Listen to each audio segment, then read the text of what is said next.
everyone. Good afternoon. Hope you are doing good. And I am missing Indonesia. Hope I'm going to be back in Jakarta very soon among you. So, this brief clip about my experience of working on NUDS 3 with RSI and you. And the project has been a very interesting and prestigious exercise for urban Indonesia and how urban Indonesia would be in 2045.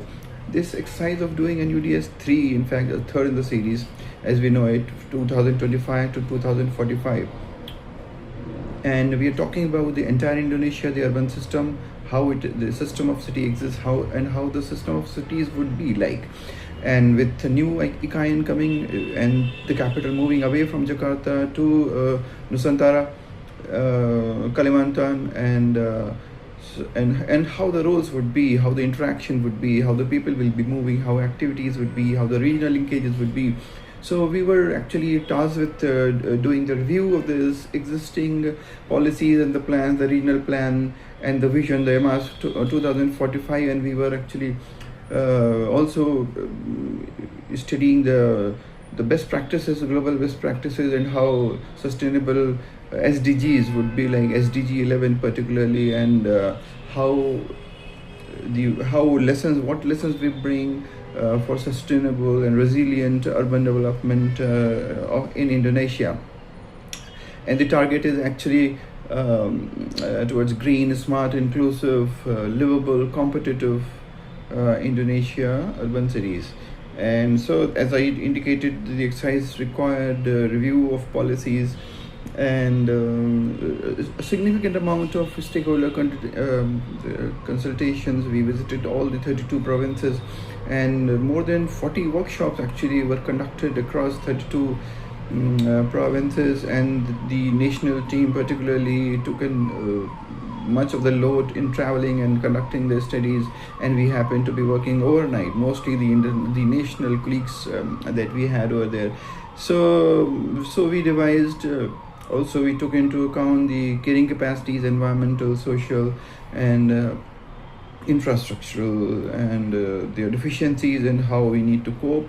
And the deficiencies in particular actually that existed in most of the provinces were actually in terms of solid waste disposal, in terms of shelter and affordable housing, in terms of solid waste disposal, and financially also. In fact, the center is burdened and the provinces do not have much of the resources to support their development programs and implement various infrastructure schemes.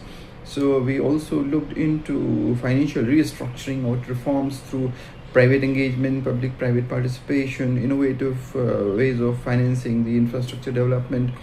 And as we know, roughly 60 to 70% of the investment into infrastructure in Indonesia is in vulnerable areas actually, and areas which are prone to environmental vulnerability, climatic challenges and all that. So all in all, so we devised norms and standards, and that will be required to implement these projects. Also, we tried to bring parity in terms of plan implementation, because various programs and plans are following different timelines, so there has to be a parity, so that there could be coherence, and the schemes could be dovetailed for implementation, and end result could be achieved in a timely manner. And so the strategies that actually we happen to devise, mostly broadly if I say, so we can say western Indonesia, where we say, okay, which are already developed, the two big, Sumatra and Java. So these are the engines of growth, where we are proposing the revitalization and optimization of the existing manufacturing or whatever economic activities are happening. And the eastern part of Indonesia, which we're calling the frontiers, we are proposing new growth and resource management actually should happen there. And most of these areas on the eastern side also will cater and will act as the frontiers when the new capital starts functioning in a big way. And then we also developed KPIs to monitor and see how the progress happens. In fact, every project brings an opportunity and challenge. The new location, Indonesia, its culture, the way it works, and there are challenges and complications.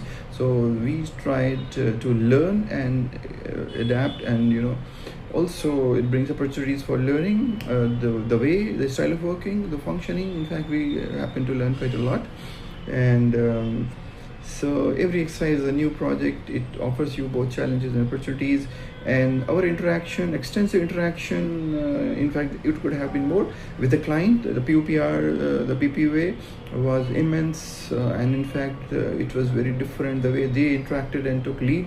And almost they worked, many of them worked for 18 hours, interacted with our team.